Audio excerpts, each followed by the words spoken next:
Guys Egypt ने India से request की है गंदम की। गाइस इंडिया को कहा है कि आपने जो गंदम के एक्सपोर्ट पर पाबंदी लगाई है उसको दोबारा से खोल दें, हमें गंदम की अशद जरूरत है। इंडिया से आटा लेना चाहिए, क्या इंडिया से मांगना चाहिए आटा या नहीं? इंडिया से आटा लेने से बेहतर है कि हम खुदकुशी कर लें। बात यह है, हर इंसान का हक है एक आज़ाद जिंदगी जीना। ठीक है, मुसलमान रह के जी लेगा, चाहे मुसलमान की हिस्ट्री है, मुसलमान कभी गुलाम नहीं रहा। तो जो यूएई वाले हैं वो उनके जो रिलेशन इंडिया के साथ बेहतर हैं वो गुलाम हो गए हैं। जब पेट में खाने के लिए कुछ होगा नहीं, आवाम मर जाएगी, तो फिर जिद्दबाजी का दुश्मनी निभाकर दुश्मनी करके क्या मिलेगा सर? ये देख लें कि हम पाकिस्तानी हैं, इससे ज़्यादा हम क्या जलील होंगे कि हम जगह जगह मुल्कों में जा रहे हैं और कह रहे हैं कि दे दो जी, हम कटोरा लेके आए हैं, हमारा कटोरा भर दो, इतने पैसे दे दो, हमारा मुल्क ना ये हो। मतलब आप चाहते हैं कि कश्मीर को बेच देना चाहिए? जी जी। क्यों?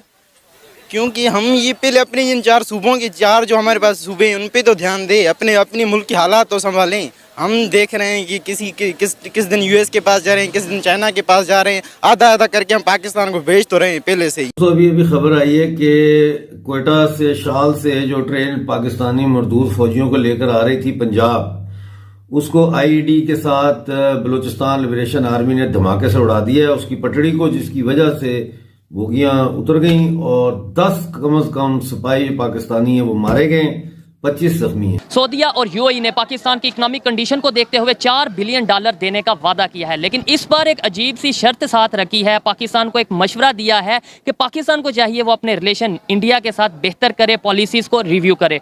जिस तरीके से भी रिलेशनशिप ठीक हो सकते हो इनको करने चाहिए। ये मजबूरी है आपकी इस वक्त एग्जिस्टेंस सर्वाइवल की, ये फाउंडेशन है। ये हमने अपने तीनों बड़े एयरपोर्ट जो है वो आउटसोर्स करने का ऐलान कर दिया और अभी कश्मीर की खबर, और मतलब मुझे तो समझ नहीं आ रहा कि पाकिस्तान का क्या होने वाला है। तो पाकिस्तान टूटने ही वाला है, वो तो 1970s में ही वो शुरू हो गया था पाकिस्तान टूटने के खतरा जो ये बलूचिस्तान वालों ने कर दी है, सिंध वालों ने कर दी है, वो तो टूटना ही है। ये तो पाकिस्तान का मुस्तकबिल ही है टूटना। नमस्कार दोस्तों, रिसेंटली इजिप्ट ने भारत को एक रिक्वेस्ट की है। इजिप्ट ने भारत को कहा है कि भारत अपना जो ट्रेड बैन लगाया है गेहूं के एक्सपोर्ट पर उसे हटा दे, क्योंकि अब इजिप्ट के पास गेहूं की किल्लत हो चुकी है और अब इजिप्ट चाहता है कि वह भारत के साथ गेहूं खरीदे। वहीं दूसरी तरफ पाकिस्तान में गेहूं और आटे के लिए पाकिस्तान के आम आदमी अपनी जान तक दे रहे हैं, लेकिन फिर भी पाकिस्तान की आर्मी और पाकिस्तान के पॉलिटिशियंस भारत के साथ अपने ट्रेड रिलेशंस बंद करके बैठे हुए हैं। तो दोस्तों, अब यूएई और सऊदी अरब भी पाकिस्तान को कह रहे हैं कि पाकिस्तान अपना सारा ईगो एक साइड में रखकर भारत के साथ ट्रेड रिलेशंस वापस से शुरू कर दे। और दोस्तों, दूसरी तरफ एक और खबर आई है कि बीएलए के क्रांतिकारियों ने ट्रेन धमाका किया, जिसमें पाकिस्तान के 10 सैनिक मारे गए और 25 से ज़्यादा घायल भी है। तो चलिए दोस्तों, पूरी जानकारी के लिए आगे इस वीडियो को देखते हैं। शहबाज शरीफ साहब कहते हैं कि जी हम चाहते हैं कि ये मसाइल हल करें, तो वाकई ये चाहते हैं या सिर्फ बयानात के हद तक है कि हाँ ठीक है बयान दे दिया और कुछ दिन के लिए चले मीडिया में या कहीं वाह वाह हो जाएगी, उसके बाद फिर बिजनेस एज यूजुअल चलेगा? बल्कि इन्होंने शहबाज शरीफ साहब ने जो स्टेटमेंट दी है, इन्होंने दुनिया में अपनी फॉरेन पॉलिसी की मजीद जंग हसाई कराई है, मजाक उड़ाया है, क्योंकि ये सीरियस नहीं थे सर। सीरियस से मुराद है कि स्टेटमेंट दे के आगे फिर इन्होंने उस पर यू टर्न दिया। देखें, आप जब तक एक पेज पे ना हो, आप अपने सारे इंस्टीट्यूशंस को पूछ के कोई स्टेटमेंट दिया करें। मेरा जाती तौर पे ख्याल ये है कि आपके सर्वाइवल के लिए फ्यूचर में 2 ममालिक के साथ रिलेशनशिप ठीक करना आपकी एग्जिस्टेंस का सवाल है। वो 2 मुल्क कौन है? एक भारत है और एक अफगानिस्तान, और आपने दोनों के साथ फॉरेन पॉलिसीज में ब्लंडर की। अफगानिस्तान के लिए अपना सारा मुल्क तबाह करके आज वो आपके साथ नहीं। क्यों है? आपकी कमजोरियां हैं, आपने उनको सही हैंडल नहीं किया। भारत के साथ आज शहबाज शरीफ साहब ने ये तो बिल्कुल फरमाया है कि 4 जंगें हमने खेल के 4 जंगें लड़ के सबक सीख लिया है, लेकिन आखिर में जाके फिर उनके जो उनको चीज नहीं पसंद, आपने फिर उस पर जाके पुश किया है।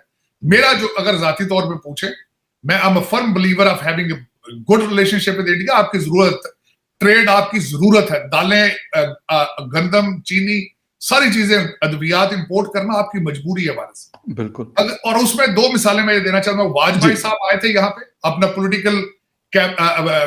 पॉलिटिकल कैपिटल बर्न करके, रिस्क लेकर। उसके बाद मोदी साहब आए यहाँ पे रिस्क लेकर। आपने आज तक कौन सा रिस्क लिया भारत के साथ रिलेशनशिप ठीक करने में? बिल्कुल। आप एक स्टेप आगे जाके 2 स्टेप पीछे आ जाते हैं। आपके बाजवा साहब किसी और जगह पे थे, आप किसी और जगह पे थे। आप सुबह बयान देते हैं कि हम ट्रेड शुरू करने लगे भारत से, शाम को यूटर्न ले लेते हैं जी, कैबिनेट कहते हैं मंजूर नहीं करती। अब उसमें बात यह है, अब तो वो आपके एक बड़े सीनियर जर्नलिस्ट हैं जिन्होंने आर्टिकल में डिस्क्लोज किया है कि किस तरीके से जनरल फैज और भारत के एनएसए के दरमियान नेगोशिएशन हो रही थी और मोदी साहब वापस आ रहे थे। मैं कहता हूं वो जो टर्म्स थी उनकी बहुत लेजिट टर्म्स थी।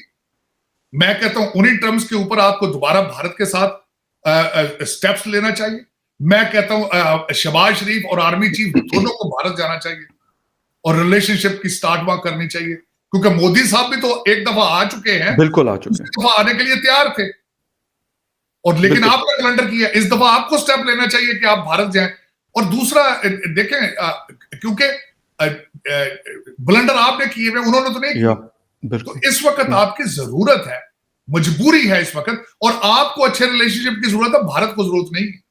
ये पॉइंट सर आपका बड़ा इंपॉर्टेंट है। यही जब हिंदुस्तान के कुछ दोस्तों से बात होती है तो कहते हैं यार इस वक्त आप प्रॉब्लम्स में। अब बल्कि मजे की बात बताता हूं, मैं एक दफा भारत गया था, मेरा बहुत मजाक उड़ाया गया 3-4 साल पहले की बात, 5 साल पहले की बात। मेरे वो भारत के दोस्त थे, वो कहते थे यार साजिद अब जाओ पाकिस्तान में इन्वेस्ट करो, क्योंकि इसके बाद तो पाकिस्तान में ऊपर आना ही आना है, इससे नीचे कहां जाएगा। मैं क्या अच्छा यार, वो मैं बल्कि वो मुझे कहे हम भी यार वहां इन्वेस्ट कर दे, अब तो पाकिस्तान इसके बाद तो ऊपर आएगा ही आएगा, इससे नीचे कहां जाएगा। लेकिन आप पता नहीं, कोई नीचे से गड़े खत्म ही नहीं हो रहे आप जितना नीचे जाना चाहते हैं। अब मैं छोटी सी मिसाल आपको दे रहा हूं, 4 सूबे हैं, चारों अलग बिहेव कर रहे हैं, चारों अलग। बिल्कुल, यहां तक कि जनेवा आप खैरात मांगने गए हैं तो हर सूबे का बंदा खुद गया खैरात मांगने के लिए। एक सूबे ने तो वहां इमरान खान की तस्वीर ला के खैरात मांगी। यस बिल्कुल। जब खैरात मांगने के लिए भी आपके चारों सूबे अलग अलग हैं, फेडरेशन किस चीज, पाकिस्तान किस चीज का नाम है फिर? झंडे भी अपने बना लें फिर। अब यही कसर रह गई कि झंडे अलग बन जाए और इनके तराने भी अपने बन जाए। अब यही बाकी रह गई ना चीज। एग्जैक्टली। तो आसिम मुनीर साहब, आप ये झंडों का और तरानों का इंतजार कर रहे हैं आप?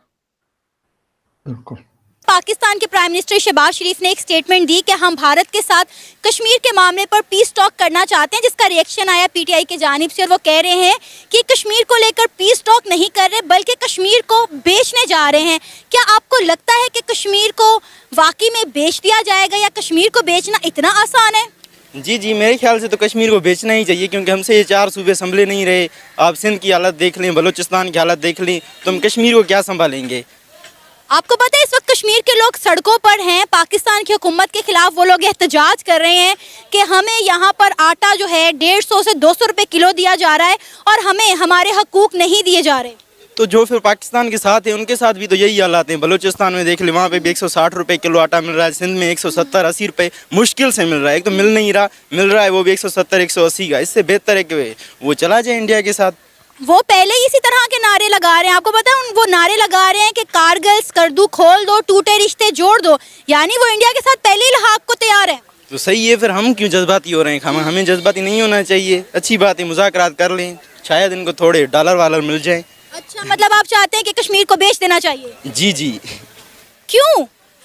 क्योंकि हम ये पहले अपने इन 4 सूबों के 4 जो हमारे पास सूबे हैं उन पे तो ध्यान दें, अपने मुल्क के हालात तो संभालें। हम देख रहे हैं कि किस दिन यूएस के पास जा रहे हैं, किस दिन चाइना के पास जा रहे हैं, आधा करके हम पाकिस्तान को भेज तो रहे हैं पहले से ही। आपको पता है पहले हमने अपने यूएस एम्बेसी को जो है उसकी इमारत को फॉर सेल कर दिया, फिर हमने अपने 3 बड़े एयरपोर्ट जो है वो आउटसोर्स करने का ऐलान कर दिया, और अब ये कश्मीर की खबर, और मतलब मुझे तो समझ नहीं आ रहा कि पाकिस्तान का क्या होने वाला है। तो पाकिस्तान टूटने ही वाला है। वो तो 1970s में ही वो शुरू हो गया था पाकिस्तान टूटने के खतरा, जो ये बलूचिस्तान वालों ने कर दी है, सिंध वालों ने कर दी है, वो तो टूटना ही है। ये तो पाकिस्तान का मुस्तकबिल ही है टूटना, तो वो कभी भी टूट सकता है। यहाँ पे जो पाकिस्तानी है वो तो कश्मीर के लिए मरने मिटने को तैयार है, और आप कह रहे हैं कि कश्मीर को इंडिया को दे दिया जाए ताकि चंद डॉलर ही आ जाए मुल्क में। तो पाकिस्तानी पहले अपने मुल्क पे तो ध्यान दें, उसके तो हालात बेहतर करें, फिर बंदा बाहर जाए। इवन कि अब तो जो आज़ाद कश्मीर हमारे पास है, जिसे हम आज़ाद कश्मीर बोलते हैं, वहाँ के लोग कह रहे हैं कि जी हमने गलती कर दी, हमें इंडिया के साथ जो है दोबारा से मिलना है। हम पाकिस्तान में रोटी के लिए तरस गए हैं, वहाँ पे आटे की इतनी ज़्यादा जो है वो फुकदान हो गया है, आटे के रेट जो है हद से ज़्यादा बढ़ चुके हैं। जी ऐसे ही है, आपको पता ही है मामला इतने को ख़राब हो चुके हैं मुल्क में। अब आटा देने के भी जो गवर्नमेंट है उसके पास गुंजाइश नहीं है, ना हमारे पास गंदम है, ना हमारे पास आटा है, कुछ भी नहीं है। तो जाहिर सी बात है जब इंसान किसी चीज़ से दुखी होता है तो उसकी कोशिश होती है यार मैं अच्छी जगह पे जाऊँ। इंडिया हमसे ज़्यादा ग्रो कर रहा है। इंडिया ने 10 साल में इतनी तरक्की कर ली है कि शायद हम लोग सोच भी नहीं सकते। इंडिया ने इकोनॉमिकल जो जोन है वो बना लिया है। इकोनॉमिकली तीसरे नंबर पर इंडिया वर्ल्ड वाइड आ रहा है। सबसे बड़ी पॉपुलेशन को इंडिया डील कर रहा है। हम लोगों ने क्या किया? कुछ भी नहीं किया। हमारे मुल्क में जस्ट यही है कि जी आटा, दाल, चीनी, इन चीज़ों के पीछे हम लगे हुए हैं। पिछले 70 सालों से हम लोग इसी चीज़ को डील कर रहे हैं। तो देखा जाए तो ये बिल्कुल वो लोग जो चाह रहे हैं ये बातें बिल्कुल ठीक है, क्योंकि मुल्क के हालात इतने ख़राब हो चुके हैं कि अवाम में अब वो कहते हैं बर्दाश्त की क़ुव्वत ख़त्म हो चुकी है।